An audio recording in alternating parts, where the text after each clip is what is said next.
Welcome back to Hardware Unboxed, part 3. We went for way too long, so we had to do, I think we could probably just about get it to 4 parts, but no, we'll do 3. Yep. So this is part 3 of the November. I still can't believe it's November. Yeah. Anyway. Also, I think, in the previous Q&A, we were talking about why it's felt like it's not November, but the weather here has been real bad for November. Real bad. Yes, it has. So that probably contributes to it as well. Yes. Anyway, that's off topic. No, there is weather though. I've gone outside a couple of times this month and seen the bad weather, so I can confirm. So I won't do that. Let me know when it's sunny and I might take a day off. Nice. Anyway, enough on weather. It's such an odd... I know it's my fault that I've got a blue screen and Tim's like, now at the Hardware Unboxed office. It turns out I'm actually in the Caribbean right now. No, enough about the weather. Very odd start to this Q&A. We've got questions to answer, so let's get to them. But before we do...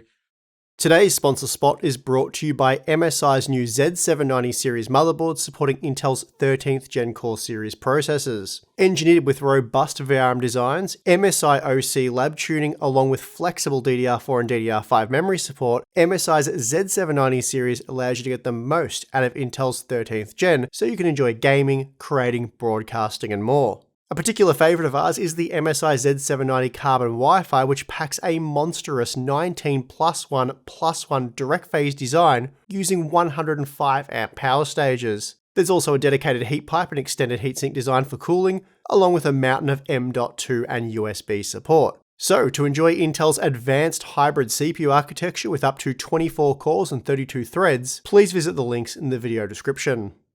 Alrighty, what are your thoughts on the ever-rising cost to be a mid or high-tier gamer with long-term gaming in mind? By cost, I mean the cost of the parts and cost of the electricity to power those parts. I guess the cost of electricity... Not much you can do about that. Well, yeah, and it varies in regions as to how costly that is. And I think still, by and large, as we predicted, not to give ourselves a pat on the back, but I think it was pretty obvious that the mid-range, not that you could really call an RTX 4080 mid-range, but the next tier down, the further you go down, something we've seen that, well, first of all, Zen 4 is very power efficient. The RTX 4080 is very power efficient. And I think that trend will continue the further down you go towards what I think most people would argue is the mid tier.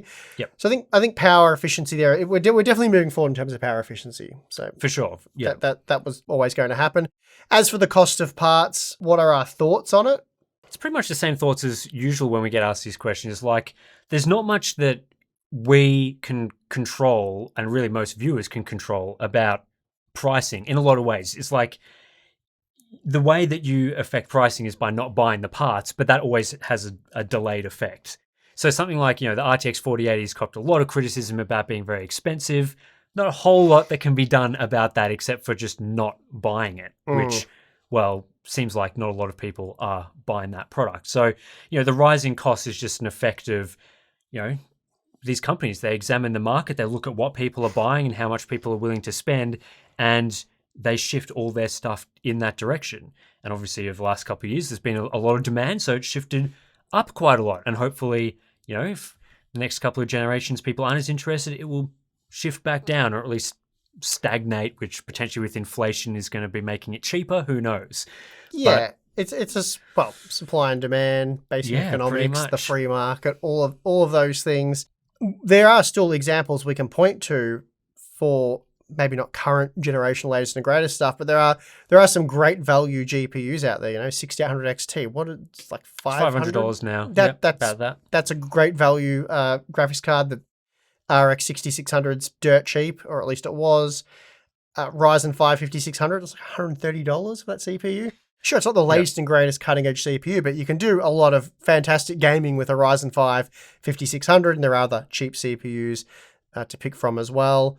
You can get a 5700 XT used for like $150 now. Yeah, which is crazy. I mean, but I think some of that, especially on the GPU side, has been hidden a little bit by how crazy a lot of the pricing was for 2020, 2021. Mm-hmm. And these days, a lot of AMD, like Nvidia, still not amazing, but AMD GPUs like 25 to 30% under the MSRP, which is like, okay, yeah, they're 2 years old, a lot of those GPUs, and at launch, some of the MSRPs were fairly average to mixed. But these days, there has been that shift for mid-range products getting cheaper and cheaper. And we've just brought up a number of examples there where those products are now genuinely very good value. That doesn't even require a new generation of products. It's just the things we have are now cheaper than they were. So yeah, I mean, mid-range gaming, it looks like, that $200 price category where, 5 years ago you were able to buy like an RX 580, which was a great GPU. It doesn't seem like there's as much interest to make $200 great at the moment, but prices, have improved substantially from 2 years ago. So yeah, they've definitely improved from the cryptocurrency boom period of sort of 2020, 21. There are other factors at play. Obviously, we've got inflation, which is, getting a bit out of control, other economic factors, things like that we're certainly not experts in and aren't that interested in, but they are factors and they will be affecting prices for years to come. So, yeah, I guess you could say we've sort of gone through a bit of a golden period for pricing, sort of like the Pascal and then the start of Ryzen, where there was a lot of great deals that could be regularly had. So, but I still think there's going to be a lot of good deals out there. It just may not be necessarily at the performance tier or the price tier, if that makes sense, where you normally shop. So obviously high-end GPUs aren't great at the moment, but there are still, you can game on a 6800 XT pretty well. it's a pretty good GPU. It's a pretty good GPU, but it's not an RTX 4090. Yeah, but I think Nvidia, I don't know how much of a lesson they're learning, but certainly if people aren't buying those cards, the 4090 people are buying, the 4080 people not so much. If people, that trend continues and people aren't as interested, then again, simple market demand, that things are going to change and shake up. So yeah, it might look pretty grim for a card like that now, but who knows? Next gen, maybe there's a big correction again. So you never know. All right, Tim, I got a question here for us, but I'm going to get you to answer this one. Sure. See what you think. Do you think that Nvidia will eventually manage to make DLSS 3 accessible for RTX 2000 and 3000 owners after FSR 3 announcement? No. No, they won't. I don't think they will. Nvidia's official reason for why DLSS 3 is locked to Ada Lovelace is because the architecture does have an apparently enhanced optical flow accelerator, which is used for the frame generation capabilities. The older generations have that accelerator in the architecture as well, but to a lesser degree. And, we don't have a lot of evidence to say, it would definitely run terribly on those old cards because, you can't really run it on those old cards to compare. Some people have tried hacks, whether or not it's working properly, who knows, but we don't know for sure that it would run terribly, but that's their reasoning. And if it was a lot slower to execute the frame generation or worse quality, it wouldn't really be worth using. Because it'd be a good marketing point, though, to actually show that if true. Just saying. I mean, it would be, but I mean, we've seen that there is still, even with it on the RTX 40 series, that there are issues with, things like latency, things like the quality of the generated frames, which I'm sure they'll improve over time. But, if it is worse than that on older products, you probably wouldn't want to make it accessible. I'm looking forward to if and when they make DLSS 3 a lot better, that people come and comment on your original video and say how poorly it aged and how much of a bad take it was. Because basically that happened with DLSS 1. So Tim said DLSS 1's dead, or DLSS is dead in its current form, like Battlefield 5. And I mean, DLSS originally, there was really no good examples. It was all pretty atrocious. So you hammered them, said it sucks, go try again, guys. And to their credit, they did. DLSS 2, miles better in pretty much every regard.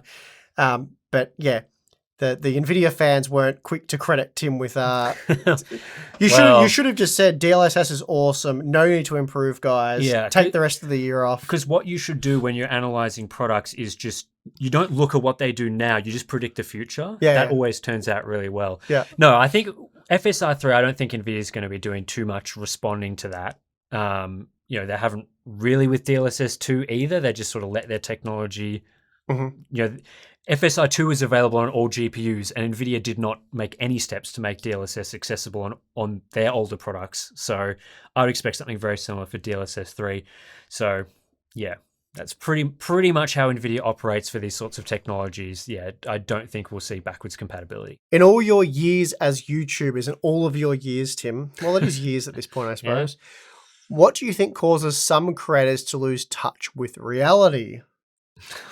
Wow, okay, what a question. Oh boy. It's puzzling to see people that once made decent content brutally execute their own reputation with glee. Don't know who are they referring to? I don't know. I'm kind of glad that they didn't give an example because that's a brutal question. We probably wouldn't have read out the question if they'd given names. It is a Patreon member, so I have to assume that they're not talking about us. Phew. Oh, that's good. Yeah, so that Lambo wasn't a bad purchase, Tim. You're all good there. No idea what they're talking about, but sure, okay. We'll have to assume there's some creators that have lost touch that they're talking about. Yeah. I think part of it, probably comes down to focusing narrowly into your own use case and what you like. Like a lot of the time when you're making content, of course, when you're reviewing, you're always bringing in your own opinions, right? Like the things that you prefer are going to be talked about in reviews generally. But I think if you go too far down that path and you become too narrow in sort of just talking about what you like and your preferences and sort of excluding the general viewer or the sort of general, looking at it from different angles or whatever, then maybe that's how you would quote unquote lose touch. Because most YouTubers, especially if you're a bigger YouTuber, you're going to be fairly well off. You've got a lot of access to free hardware. You're probably going to have certain, you're going to be used to using a lot of high-end hardware. Well, I don't even know if we're talking about reviewers, but let's just say YouTubers in general. I assume they must be talking about. Well, you would think so if it's on topic. But I would say there's a whole host of reasons. Losing the passion for doing what you do. The money is a part of it. Like basically at the point where you're just doing it for the money, or you're trying to support a new lifestyle. That's not. Yeah. There could be a whole heap of reasons, basically. But yeah, the big one and sort of the sad one would be just losing the passion for it. Because really, if you've lost that, you've sort of lost everything. Like, you couldn't. I actually worry about that slightly because, man, doing things like 50 game benchmarks or even 30 game benchmarks, 20 game benchmarks, all the day one content that we just did over the last few months, which was, you have no life. Like you're just under the pump 24/7 trying to get this content done. And you can't do it for the money. Like, first of all, it's not a good strategy, period. But you couldn't push yourself. You couldn't get motivated to do it. Like you just couldn't do it. Well, you should at least try find someone or pay someone. I don't know. Well, that's when you would see. But the quality dip. I think when I was talking about like narrowing focus and stuff like that, I think that ties into as well what you're saying about losing passion, because when you're producing a review or any content and you're getting to like the conclusion section, and for our videos these days, we tend to make the conclusion pretty long. Like we're trying to consider it from as many angles as we possibly can, thinking about all the different types of people that are going to be interested in a certain product. Even just between us, we've talked many times about how we're different in terms of gaming and stuff like that. So we want to consider all of that. And that takes time and research and effort to sort of look at all those different things, make sure that you're still keeping up with, what's the latest games, and not just the games that I personally like playing, but what are other people playing from different categories. And yeah, if you sort of lost the passion and it's not that interesting for you anymore, and you're just trying to get videos out for money or just to keep your channel alive or whatever, then you're not going to put in as much effort. Your focus will be narrowed just by that very nature of doing that. So, I think it is a challenge because, especially when it comes to YouTube, right? Like to get your channel into a position where people are watching it and you're sort of making some money off it, and it's becoming more of a job for you, it's hard. Like it's really hard. You have to put in a lot of work. And I can easily see how it comes to the point where, you're spending those 18-hour days, 7 days a week, making your channel work and producing that really high quality content that gets people in. And then you get to the point where your channel's at a good level, you sort of made it. And then, well, you don't want to do that work anymore, which is fair enough. Like working that amount of time for that long is really brutal. So I can very easily see how, some creators would switch to working on other sorts of content or try and find the mix that works for them that's more healthy, like a more healthy work-life balance. And for some people, that's going to be possible and can be worked out. For other creators, unfortunately, it doesn't work out as well, which may lead to some of these fairly critical comments about, creators losing touch or whatever. But again, I don't think this applies to many people that I'd watch. No. I think a lot of people have been able to find that good balance once they've sort of put in the work, they've got to a certain level, they can sort of find the balance that works really well, which is good because it keeps this sort of job sustainable. All right. Hello. When testing a different resolution in order to get accurate results in terms of FPS, so frames per second, do you need to test on native monitors for the related resolution? So 1440p for testing, using a 1440p monitor for testing at the 1440p resolution,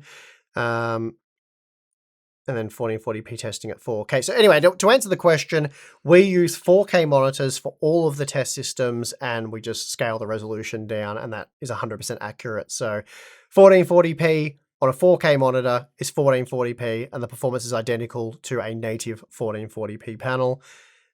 That applies to all resolutions downwards. Going up is a challenge, and I wouldn't say it's always accurate. Well, yeah, I think it's the GPU scaling versus display scaling, right? Normally you would just, in the 1440p on 4K situation, you're still sending a 1440p signal. The GPU knows no difference, and the monitor's doing all the work of making that work on your 4K display. So the GPU's not doing anything, so the performance will always be the same. But yeah, if you're running like, what's it called, DSR or the upscaling thing where you can run like 8K on a 4K screen. Super resolution stuff. Yeah, that uses GPU scaling, which shouldn't have a huge performance overhead and should be close, but again, it is using a GPU feature. So you wouldn't use that if you're trying to get accurate data. Yeah. Okay, Tim, you've covered a bit of this pricing information, certainly the news stuff, so you might have a bit to say on this one. All right. Do you think Nvidia will change the price of the 4080 now that the 12GB model doesn't exist, kind of, and is a $500 increase on last generation, which is, cost per frame, not what we've talked about, not good. Do you think the upcoming AMD cards will have any effect on this? Well, probably a bit to say about that one. Yeah, I mean, it's hard to say. I think we've seen with the current generation mid-range cards, I should say, so RTX 30 series versus AMD, that AMD's been very willing to lower price over time, Nvidia not so much.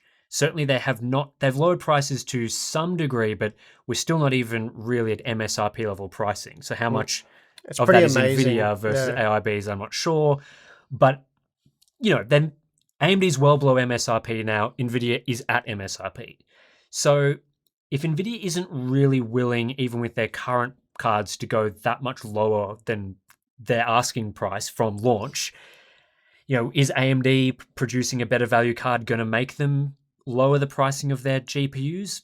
It's hard to say because historically they haven't done that. Yeah, the answer is no, but also yes, if you guys buy the Radeon GPUs. Yeah, I mean, that's it, right? It's like the 4080 has not really sold particularly well from all the indicators that we can gather.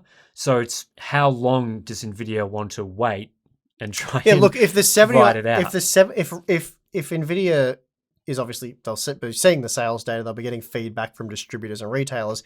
If the 7900 series is just flying off shelves and pretty much all the suppliers getting bought up as soon as it's supplied, then you will see price cuts. Nvidia will respond. Like, they're not going to let that situation happen. They're not going to sit by idly going, well, that's the price, we're not going to budge.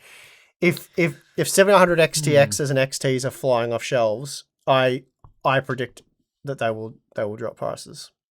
I'm not convinced. I'm because confident they will. I think one thing they could do is, of course, not produce the card. Leave it the same price, not produce them, and just focus on something else. Like just lose market share to AMD. But they've got the 4090. That's what they want people to buy. If I'm saying if they see sales slow down for GeForce GPUs. I think if it's GeForce GPUs in general, I think they'll correct prices, of course. But I think if it's just for the 4080, I'm not convinced that people not buying just the 4080 will see them drop the price. If they're still seeing strong 4090 sales and strong whatever the 4080 12 gig comes out, if that goes well, then they might just be, all right. Well, the 4080 would just be the odd one out in that product lineup, though, because everything under it would have to be significantly better in terms of cost per frame. So that would just be weird to have that. It would be weird, but I think what's more likely is that they would release a new product, in that they'd keep the 4080 as that weird odd one out and then release a 4080 Ti or something. Because in the past, there's been the 3090, maybe that's not a great example, but 3090 and then they release a 3080 Ti, which is very similar in performance but much cheaper, which makes the 3090 an odd one out. Yeah, it is the flagship product, but... Sure, but that entirely different scenario for why that was done, and an entirely different market conditions. Yeah, but let's say they could make a slightly slower 4080 for a lot cheaper, then they could just basically discontinue the 4080 instead of discounting it and make a slightly different configuration. I'm not sure they can do that though, but anyway. Well, I'm sure they've made a certain amount of 4080s, but I'm saying they could not make more. Yeah. I'm saying this is all potentially. Sure. So you have to offer something of that performance tier though. Even something like a 3090, it took a lot for them to discount that card. It was very late in the cycle. It was people were not buying them for many, many months before they I guess did my anything. point is if the 7900 XTX was, a hot seller at the $1,000, they sort of need something that competes at that price point. Yeah, which I think, in my opinion, they're more likely to have a GPU that launch a new $1,000 GPU. They're more likely to do that than discount their current card. Yeah, it's just hard if the 4080 was losing quite convincingly to the 7900 XTX. You can't really discount that and make a cheaper GPU to compete. Anyway, it would be difficult. Again, like I said, Nvidia's not always gone very quickly to the price cuts. Yeah, basically, if Nvidia still manages to outsell AMD regardless, then this scenario is never going to happen. And realistically, for this sort of scenario to happen, it doesn't just... we've talked about this before. It's like a huge, slow-moving ship that's very difficult to change direction. Yeah. And the slow-moving ship being mindshare. So it doesn't happen just at a whim. That gamers don't go, oh, wow, the 700 XTX is just way better value, or we'll buy that. Like, some gamers might do that, but gamers, by and large, no. It takes multiple generations, which is what we saw with Ryzen. And Ryzen was a work in progress as well, which is what, this chiplet design that we're seeing introduced with RDNA3 could be as well. So it's the first step. People have that's why I guess people have said it's their Zen moment. Yet to be seen. So, but basically, gamers have to start migrating towards the red team in droves before Nvidia makes any drastic changes. I just wondered if Tim's Mega Desk was inspired by Tetris, and I suppose you could ask that question about mine as well, right? Since yours is like a mini-me version of mine, even though it's not that much smaller. No, it wasn't some sort of weird mutant Tetris bit. It's just a really efficient layout, right? It's practical, yeah. I mean, I was originally, I think I said this in one of the BTS videos. So for context, both of us have C-shaped desks. Yeah. So two U's sort of joined together. Yeah. And so you can sort of be sitting at one end as a workstation. You can easily move to either side to be testing things, and there's sort of the opposite of that down the other end, where you can do the same thing again at the other end. And you can enter and access either end from the same point. It's same latency. Yeah, pretty much. So, as we sort of, at least I work by myself. You've got yourself and Balin here at either end of your desk setup. It just makes sense as a desk design, because it's a custom design. Yeah, basically, I came up with it, and it was brilliant. It was pretty good. Yeah, and he copied me. I was. No one else ever has made a desk of this shape. Well, to be fair, they don't often sell pre-made desks. No, you can't. But I'm sure people have joined them together to make a similar layout. But I'm taking full credit. I did it. Yeah, 100%. I was originally planning a slightly different layout for mine just because of where the doors were positioned originally. Changed the positioning of some doors. The C shape made more sense again. So yeah, that was a funny progression of that, because Tim walked in and was like, whoa, at my desk. He's like, I don't need anything nearly that big, and I don't need the whole C. I don't want that. He's sort of telling me everything he doesn't want. I'm like, mate, I can custom build you whatever you want. You know, don't worry. I can make a different desk. And then it went from mine was way too big dimensions wise to Tim was like 90% of my desk in terms of dimensions. It's only 80% of the size. Sorry, 80%. I hadn't done the exact math. 80%, and then you copied the exact same layout. So that was funny. Anyway, it looks good. It worked out well, and you're happy with it? Yeah, it's good. Cool. Got my gaming set up in there. I've got my test setups, and there's even plenty of free space at the moment. So well, that won't last. Trust me, it didn't for me. Well, to be fair, it's not free space. Some of it I'm using as like building currently computers. Available space, soon to be occupied. Some of it I'm building some Lego in there at the moment. So there's a lot of it's all being used for stuff, but you know that's the way desks go. All right. So yeah. Desk unboxed, done, moving on. Here's a bit of an interesting one that I haven't really followed up on or looked into, but Alex says, I've seen a couple of reports/articles stating that 13th Gen suffers significant performance issues on Z690 and B660 boards. Any comments? Yeah, that could make sense, or really does make sense, because we did a lot of Z690 and B660 motherboard testing, and it was complete and utter shambles because of Intel's power spec. They weren't. Yeah, they're well, they sort of defined it for Z690, I suppose, for K-SKU parts, but PL1 equals PL2, all that sort of stuff. B660 was complete and utter disaster because there was all over the place with how the boards behave. Some were hard limited with power limits and stuff like that.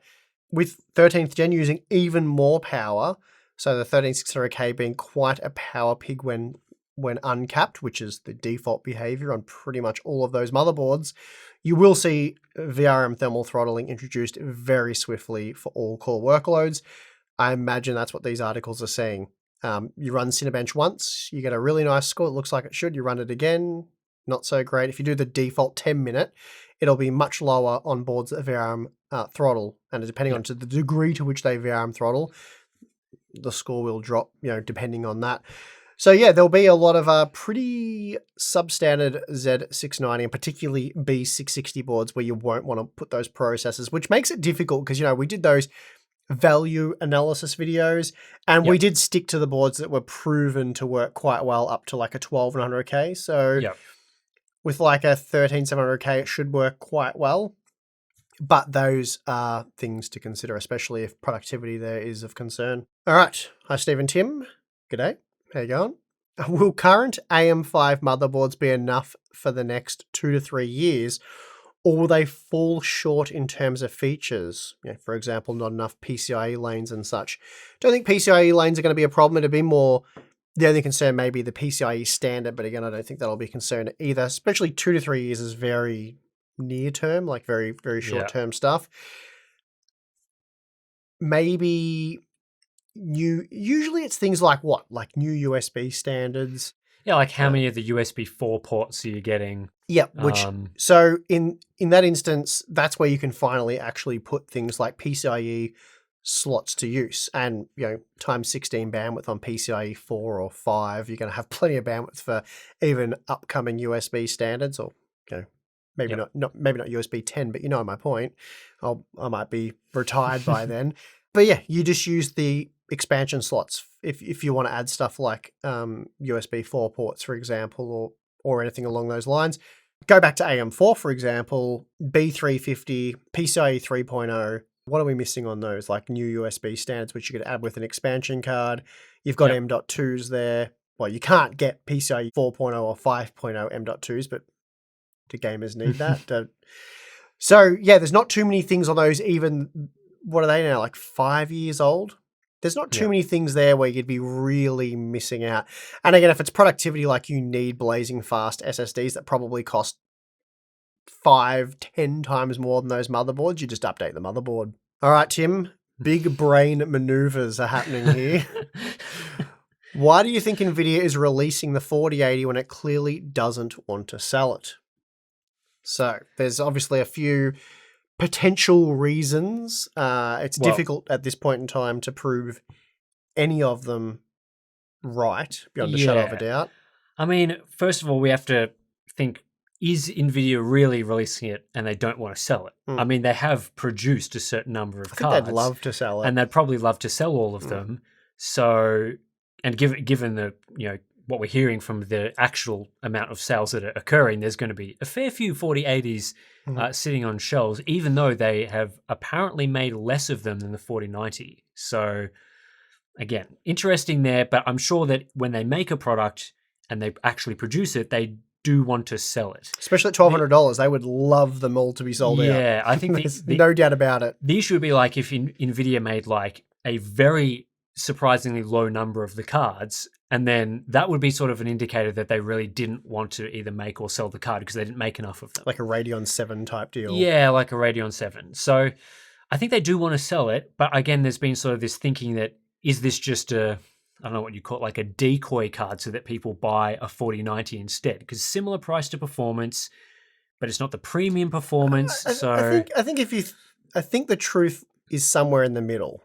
I think so as well. I think there's definitely, the pricing structure seems to be very carefully balanced so that current cards, RTX 30 series, are still somewhat attractive. They didn't just overnight destroy 30 series value and have to price cut all of those. They price it very similarly to the 4090, so it's not like everyone is, who bought a 4090 feels rolled, or that the 4090 is still an attractive product based on the 4080's performance. So I think they're trying to, they're weighing up everything and they're like, well, let's just kind of slot it in. It's pretty simple, right? For the execution to have gone flawlessly, a good result for them.